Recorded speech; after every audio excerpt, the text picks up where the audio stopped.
Hey team, we have got biggest gatekeepers of every UFC division.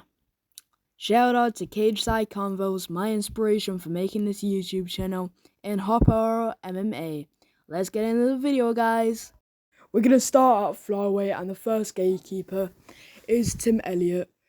He's sort of a win-lose kind of guy. If you see his records, it's not fully win-lose, but it's every 2 wins he'll get a loss. He can't beat anyone in the top 7 really. If you look at his record, more recently, he can't beat anyone in the top 7. And he loses to guys like Mokaev and Royval. Like Mokaev is gonna become probably the top contender soon of the flyweight division. He goes through and submits everyone like he did to Tim Elliott at UFC 294. And he also lost to Royval, but he can beat guys like fucking hell, I can't even pronounce his name. And up next, we have Rob Font. I think a gatekeeper, yeah, so he's the number 9 ranked bantamweight, and he fails to beat guys like Marlon Vera, Figgy Sandhagen. In his last 5 fights, he's lost 4 and 1 win. I think he's going to start fighting lower ranked fighters now. I think he can't compete with the top 7 really. And the one fighter in his last 5 he beat is now out of the rankings. He might not even be good enough to be gatekeeper soon. He has fought some good fighters recently. And Figgy fought him to prove himself to be a top 10 bantamweight after coming out from a flyweight. And up next, we have the powerhouse, Josh Emmett. Yeah, our featherweight gatekeeper is Josh Emmett. In his last 5, he's got a record of 3-2, which is a gatekeeper sort of record. Like you'd see these guys. Like Rob Font is worse, but you see these guys like they've normally got like a 3-2, 2-3 records, and the 2 guys he lost to are top 5 ranked, so they passed him to get into like the top 5 contender spots. The three guys he beat are not able to get into the top 7, so he is stopping guys from getting into the top 7, like the top rankings, like Bryce Mitchell, as he sent him into a fucking eyes rolled back into his head, and just like, yeah, you saw that. Got embarrassed by Topuria, and one ref awarded Topuria a 10-7 round. I think that was a little too harsh, but Topuria was spanking him. Yeah, and the same ref gave him a 50-42 scorecard. Yeah. And then up next, lightweight, Beneil Dariush. Yeah, Beneil Dariush, he lost to Arman Tsarukyan, who's now a top contender, facing the number 1 ranked contender, Charles Oliveira.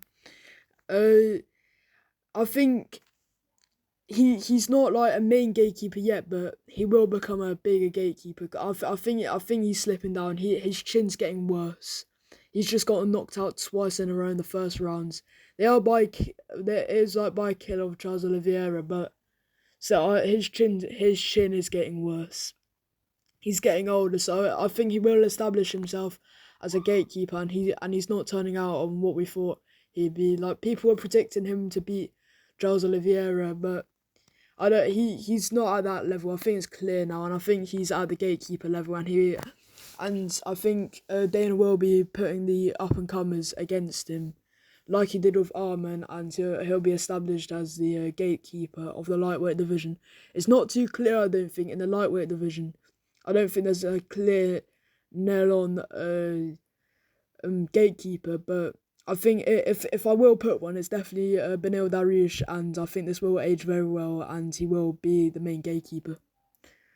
On to Neil Magny on the welterweight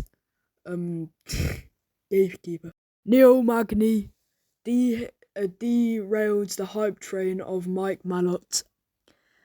Mike, going into his fight in Canada, confident, the fans were behind him, they were cheering when he was walking out, loud Canadian fans, but he got TKO'd. I think he was winning the fight, before, but I think that is what a good gatekeeper will do. He with these up and comers, maybe when they're like a little bit overhyped. Like I think Mike Malott was they tumbled them, they put them back down the rankings, and Ian Gary and Shavkat they went through Neil Magny proving that they are contenders, like not what Mike Malott did, proving they are proper contenders, and I think Ian Gary and Shavkat they will fight each other in the future. 3-2 in his last 5, a classic gatekeeper record in the last 5, and the losses to contenders like Gilbert Burns. Yeah, he can't really fight. He can't beat anyone in the top 7 really. He's not good enough at that level. He's been the gatekeeper forever in the welterweight division. And we're on to middleweight with Marvin Vettori, mediocre Marvin Vettori. I think he's our highest ranked gatekeeper. But yeah, he's fighting Brendan Allen. Brendan Allen, Dana put him up to Marvin Vettori to prove that he is a contender in the middleweight division. Showed Kevin Holland he can't be a middleweight. Sent that man back down to the welterweight division, and will not be getting any more title shots in the new middleweight. The old middleweight was so poor that Marvin Vettori was getting title shots. I think he got like 2 title shots. Yeah, but he's going to be quickly overtaken by these new up-and-coming middleweights. Hamzat Chimaev, and he just won't be able to compete. I think if Usman stays in the middleweight division, Usman's running through him. Yeah, but next is I don't like this, but it's Johnny Walker. He's one of my favourite fighters, but he is unfortunately going to be a gatekeeper in the light heavyweight division. Let's talk about the positives first about this guy. Like the good reasons to be a gate. You'd rather be a gatekeeper than be down non-ranked, but yeah.